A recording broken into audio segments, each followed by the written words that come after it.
Hello friends, आज के इस लेक्चर में पुनः आप सभी का हार्दिक स्वागत है।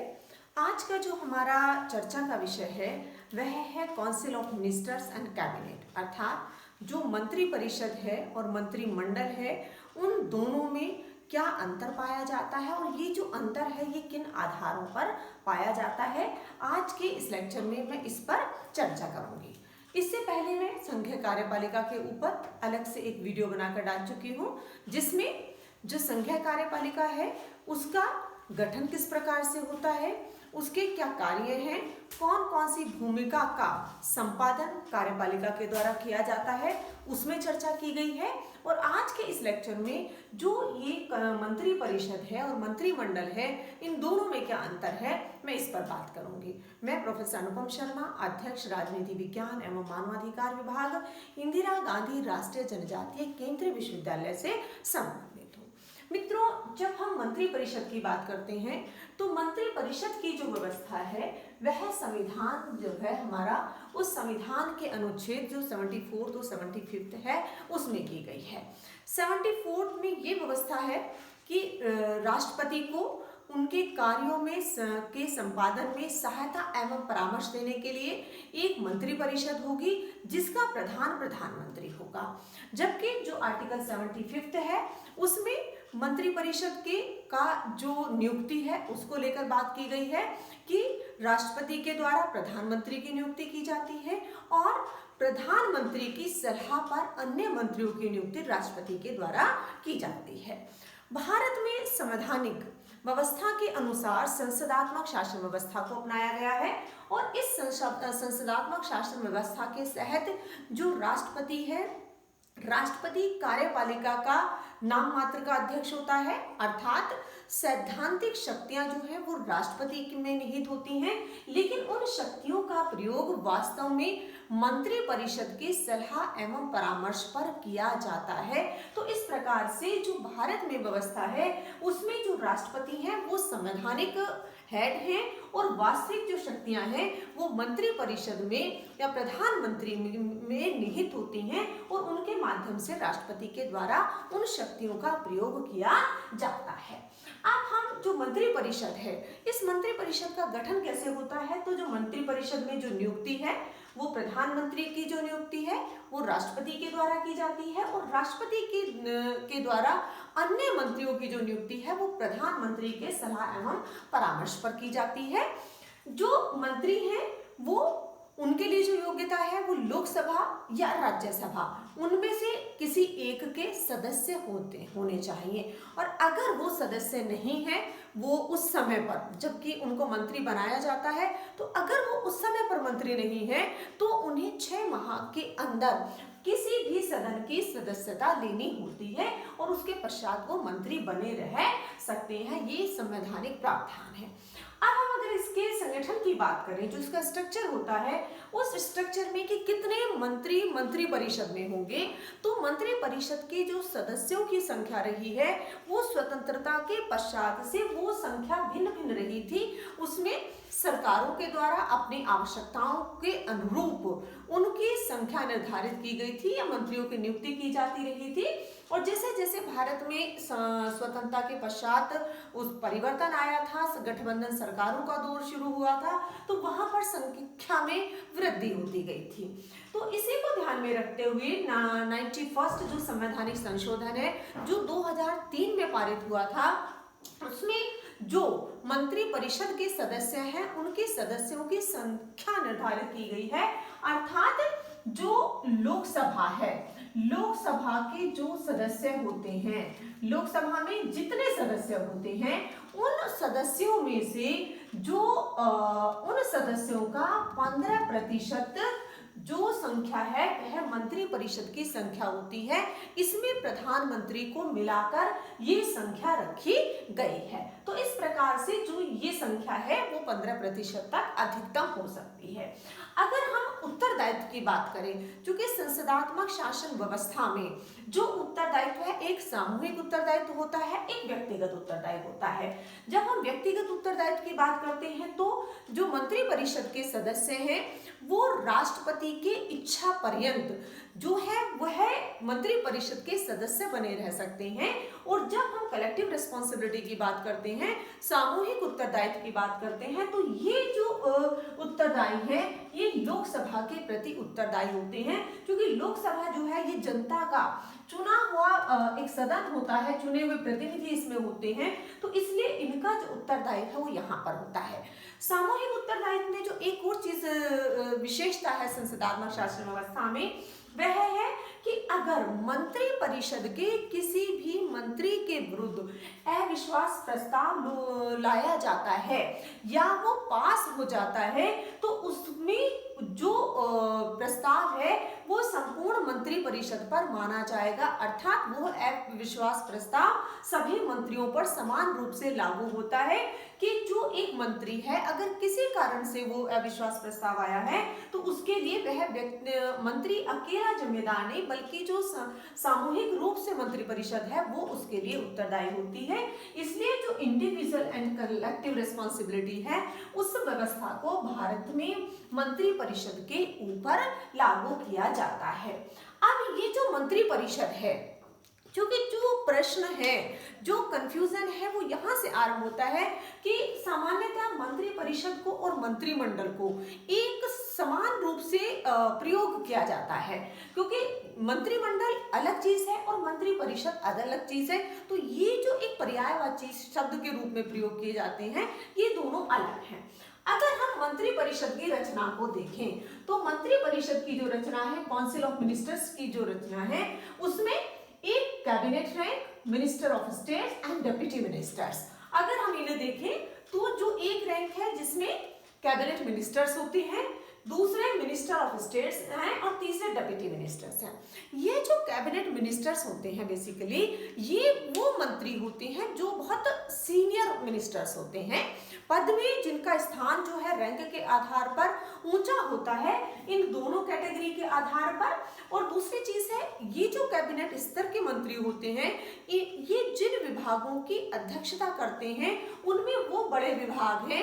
अगर मैं कुछ के नाम उसमें बताऊं तो गृह मंत्रालय है, रक्षा मंत्रालय है, एक्सटर्नल अफेयर्स है, तो ये वो है, फाइनेंस मिनिस्ट्री है, ये वो मंत्रालय है जिनकी की अध्यक्षता कैबिनेट मिनिस्टर्स के द्वारा की जाती है।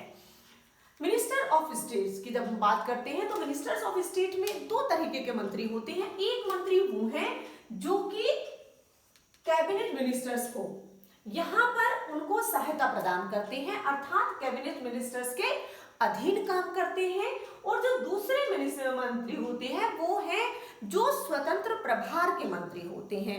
स्वतंत्र प्रभार से यहाँ अभिप्राय होता है कि जो मंत्री हैं वो जो दूसरे विभाग हैं जिनमें की अध्यक्षता कैबिनेट मिनिस्टर्स के अतिरिक्त की जाती है उनको यहाँ पर स्वतंत्र प्रभार का मंत्री बनाया जाता है और उस विभाग की वो अध्यक्षता करते हैं। तो इस प्रकार से ये जो कैटेगरी है ये दो भागों में इसे बांटा जाता है। डिप्टी मिनिस्टर्स की जब हम बात करते हैं तो ये जो डिप्टी मिनिस्टर्स हैं, ये जो कैबिनेट मिनिस्टर्स हैं या जो स्वतंत्र प्रभार है उनमें जो है ये उनके अधीन काम करते हैं और उनको सहायता प्रदान करते हैं।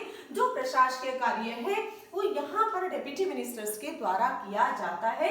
तो ये मंत्री परिषद जो है उस मंत्री परिषद में ये 3 प्रकार के मंत्री पाए जाते हैं। इसमें एक और महत्वपूर्ण चीज है कि जब संविधान है, संविधान में इस तरीके का वर्गीकरण मंत्रियों का रैंक के आधार पर नहीं किया गया है, बल्कि ये संसदात्मक व्यवस्था में जो हमारी है उसमें ये परंपरा के आधार पर इस तरीके से इनका वर्गीकरण है।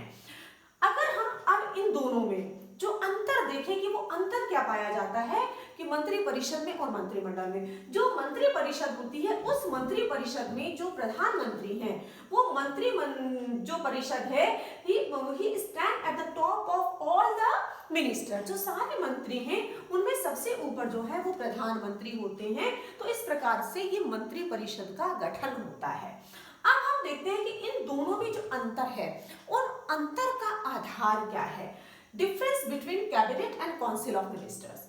तो अगर स्ट्रक्चर के आधार पर देखें तो यहाँ पर ये जो स्ट्रक्चर है इसमें जो कैबिनेट है उसमें केवल सीनियर मिनिस्टर्स रहते हैं, अर्थात जो वरिष्ठ मंत्री होते हैं उनको कैबिनेट मिनिस्टर का रैंक दिया जाता है। इसलिए ये जो इसका जो स्ट्रक्चर है वो इसके कंपैरिजन में छोटा होता है, जबकि जो काउंसिल ऑफ मिनिस्टर्स है इसमें they consist of all categories of ministers, means minister of cabinet, ministers of state and deputy ministers. तो यहाँ पर जो तीनों कैटेगरी हैं वो तीनों कैटेगरी के जो मिनिस्टर्स हैं वो मंत्री परिषद में आते हैं। तो एक अंतर है कि इसमें सीनियर मिनिस्टर्स हैं और इसमें जो है वो सभी मंत्री जो तीनों कैटेगरी के हैं वो आते हैं।